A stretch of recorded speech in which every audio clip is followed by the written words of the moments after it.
Salve, nação corintiana, aqui é o Corinthians, trazendo informações sobre o nosso Coringão. Bom, vamos falar de Augusto Melo, que dias atrás concedeu uma entrevista para o Band Esportes, falando sobre os projetos, né?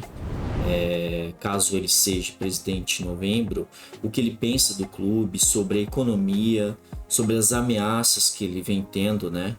Com a oposição e tudo mais, né? Vamos ver aí o que ele realmente pensa do nosso Coringão.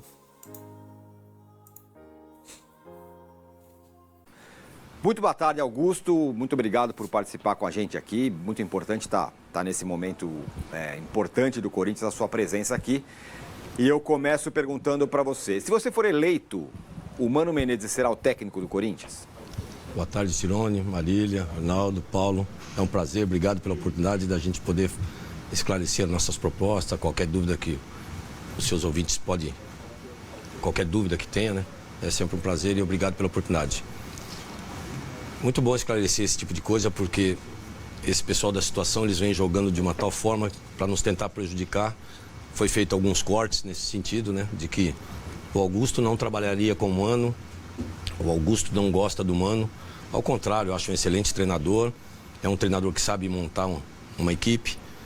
E o que eu havia dito era o seguinte, que dentro de um projeto que nós temos, não só para atletas, como para comissão técnica e também investidores, era um projeto para 3 anos. E dentro disso, nós não pensamos no Mano nesse sentido, porque nós queremos trazer a identidade corintiana de volta. Como também eles não pensavam no Mano. Ao contrário, eles disseram que não trabalharia com o Mano. Nós temos um projeto há 3 anos, que hoje a nossa crítica é da forma que foi contratado o Mano. Porque durante o mandato dessa gestão, eles nunca fizeram um contrato nesse sentido. Porque há 2 meses de término do mandato, eles fariam esse tipo de contrato que até nós não sabemos como é. Nenhum conselheiro, nenhum diretor do clube sabe como foi feito esse contrato.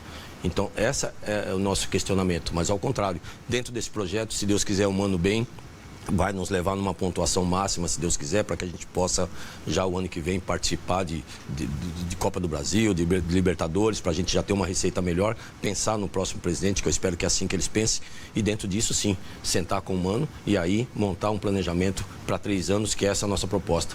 Nós não somos daqueles que o treinador tem que ser trocado o tempo todo, ao contrário. É assim que você consegue montar um planejamento e é assim que você consegue levar uma equipe forte para o ano todo. Muito bem. Marília. Boa tarde, Augusto. Tem 2 questões em relação à sua candidatura que é muito debatido. Talvez tenha sido menos debatido na última eleição.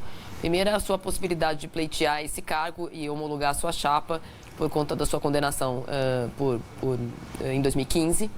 E a outra é em relação aos seus pares nessa eleição. Queria saber se você tem definido, se for eleito, quem vai ser seu diretor de futebol, se vai ser mesmo o Rubão. E como é que você lida com essa possibilidade de impugnação da sua chapa, que ainda não foi homologada? Muito bom esclarecer isso também, Marília, mesmo porque já fui candidato 3 vezes ao Conselho em 2015, vice em 2018 e candidato a presidente em 2020. Nós somos aptos a ser candidato. Essa ação tributária que existiu, ela não consta no estatuto, esse tipo de ação não existe no estatuto, por isso fui candidato 3 vezes, mas independente disso, isso foi uma empresa que eu vendi em 2003, tá? Ela não era mais minha, depois de 8 anos existiu um processo no qual eu fui lá, fui absolvido unanimemente, não tive problema nenhum. 2 anos depois, o Ministério Público reabriu esse inquérito, nos condenou sem a menor prova, sem sentido nenhum. É tanto que logo em seguida, 3 meses depois, o próprio governo retira essa dívida porque não era nossa. É tanto que eu tenho a minha remissão, minha ficha é limpa, todas as minhas certidões são tranquilas, limpas, não tem motivo para eles tentarem uma impugnação. Eles tentaram sim, que é o que eles fazem toda eleição, uma mudança de estatuto no final de mandato deles para beneficiá-los. E tentaram fazer isso em novembro, que é um prazo que aí era cabível dentro do estatuto, 1 ano antes, tentaram colocar essa ação tributária no estatuto em novembro. Para você ter uma ideia, a força tanta da oposição hoje, que a própria oposição, ela reprovou isso. Então não existiu esse item no estatuto. Deixa eu só explicar para quem não sabe. O artigo 44 do Estatuto do Corinthians diz que nem pode ser candidato alguém que tem alguma condenação contra a ordem pública, né? Contra a economia pública. E aí a sua condenação é tributária. Sim. E aí não estaria na sua avaliação, não é de algumas pessoas, dentro deste artigo, por isso não poderia ser impugnado. Exato. Por isso que eles tentaram colocar isso no estatuto, porque ele não consta e eu já tinha sido candidato 3 vezes. Esse era um modo que eles teriam para o golpe que eles tentariam dar. Por quê? O Augusto de 2018 talvez não tenha tanto risco para eles, 2020 também, né? Eles não esperavam a nossa votação expressiva, que a gente tinha certeza que a gente iria vencer a eleição. E agora, hoje, com uma força total, pela primeira vez um candidato de oposição consegue unir toda uma oposição dentro do Corinthians, esqueceram as vaidades, o próprio sócio, o sócio do Clube Social acordou, o próprio torcedor, no geral, a opinião pública acordou, que o Corinthians pede socorro, precisa de mudança urgente e é isso que a gente vai fazer com um grande projeto. Esse golpe, eu tenho certeza que eles pregam muito em democracia, uma gestão democrática, lançam uma camisa amarela agora há tão pouco tempo nesse sentido e é impossível eles tentarem dar esse golpe, mesmo porque não tem motivo. A gente vai estar se inscrevendo, ficha limpa, tudo tranquilo, eu quero saber qual o motivo que eles vão dar para tentar nos tirar dessa eleição. Sobre os seus pares principais, né? As figuras corintianas mais conhecidas. O Rubens Gomes, conhecido como Rubão, vai ser seu diretor? A gente já tem uma estrutura que toda empresa ela precisa, que é os 4 pilares, que é o administrativo, o jurídico, o marketing e o administrativo, o jurídico, o marketing e o financeiro. Tá? Principalmente financeiro, que a gente vem trabalhando desde 2019 com um grupo da USP, fazendo um planejamento financeiro e agora a gente já tem um nome financeiro, uma grande equipe que já está montada financeira, com o Rosala, já falo, é um grande nome, tem um currículo invejável, o administrativo, o jurídico também, esses 4 pilares e o marketing já está montado, porque a gente tem um mês só de transição, muito pouco, que inclusive também para montar um grande time. Então, essas peças a gente está pensando. Agora, em termos de atletas, comissão, que aí já está montada, que a gente só vai conversar. Em termos de diretoria, a gente ainda está analisando nomes. O que vocês podem ter certeza é o seguinte, nós queremos pessoas técnicas, pessoas profissionais, porque o Corinthians precisa desse tipo de profissional para tirar a gente dessa situação. Não vai ter amigo, não tem coleguismo. O colega meu é do Parque São Jorge para fora, dos muros do Parque São Jorge para fora, mesmo porque dentro do Parque São Jorge cai uma folha, a culpa é do presidente. Eu não vou levar a culpa por causa de amigo. Então, se quer ser meu amigo, é do portão para fora. Ali dentro vai ser uma questão profissional, porque o Corinthians precisa disso para dar credibilidade no mercado. Qual a sua opinião sobre a SAF? Vamos começar pela SAF, Arnaldo. Eu sou contra completamente a SAF em termos de Corinthians. O Corinthians é um gigante, é uma das marcas mais valiosas do mundo, na minha opinião. É uma marca muito forte, brasileira, sem dúvida, é a maior. Corinthians não precisa de SAF, nós temos a maior torcida, nós temos a torcida mais consumista do país, nós estamos na região mais rica do país e hoje nós temos ali praticamente uma receita e déficit mais ou menos balanceado. O que precisa saber é ter um gestor que saiba conduzir essa situação financeira, não gastar errado, não gastar mais do que se arrecada, que é isso que eles vêm fazendo. Eles estão usando até atletas para vender num preço muito abaixo de mercado, para compor isso. Por que isso? Porque eles não têm mais credibilidade no mercado, eles estão queimados no mercado. É o que eu falei desde o começo. Nós queremos uma gestão com planejamento para 3 anos, não só para atletas, comissão técnica, mas principalmente com investidores. Porque todo investidor, todos esses parceiros nossos, eles sabem que investindo no Corinthians o retorno é garantido. Então nós queremos um prazo também, pelo menos no tempo meu de gestão, para que ele possa ter esse retorno. Nós queremos uma auditoria geral, porque o torcedor ele tem que estar ciente disso, de tudo que aconteceu, de tudo que acontece e que vai acontecer, que inclusive eu preciso entrar limpo, eu preciso prestar conta desde o dia 1º de janeiro de 2024, aí eu vou estar prestando conta do que nós vamos fazer realmente com uma verdadeira transparência e é o que nós queremos para o Corinthians. Então a primeira coisa é uma auditoria geral para entender, para que aí a gente consiga colocar em prática o nosso plano financeiro. A Arena, a gente tem um grande projeto que a gente quer ampliar a nossa Arena. A gente quer ampliar os setores populares, que é esse setor mais consumista.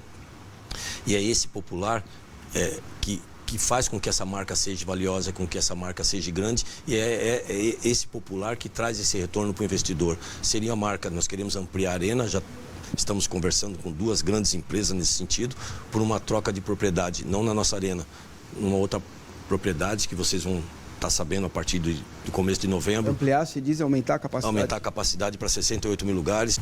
Augusto, há algumas informações sobre a sua participação na base do Corinthians, na base do União Barbarense e em relação a ser agente de alguns jogadores. Então, há áudios de WhatsApp, você falou sobre a sua vida dentro do clube, mais ou menos o tempo que eu tenho de Parque São Jorge também.